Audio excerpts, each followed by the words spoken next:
కేరళలో కమ్యూనిస్టులు మాత్రం నిన్న కూడా నేను చూశాను కొన్ని సోషల్ మీడియా పోస్టులు. మనం మీడియాని నమ్మొద్దు, ప్రింట్ మీడియాని నమ్మొద్దు, ఎలక్ట్రానిక్ మీడియాని నమ్మొద్దు, సోషల్ మీడియాని నమ్మొద్దు, దాని పేరేంటి సర్వేలని నమ్మొద్దు.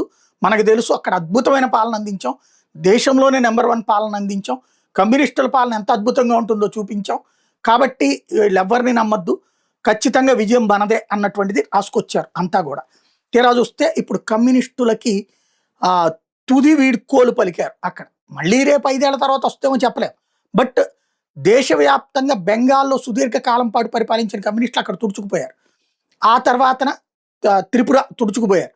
ఇప్పుడు కేరళలో పోనీ భారీ బలం అయితే అనుకోవచ్చు. కేరళలో 140కి గాను మెజార్టీ కాదు 121, అదే సారీ 71 కావాలి.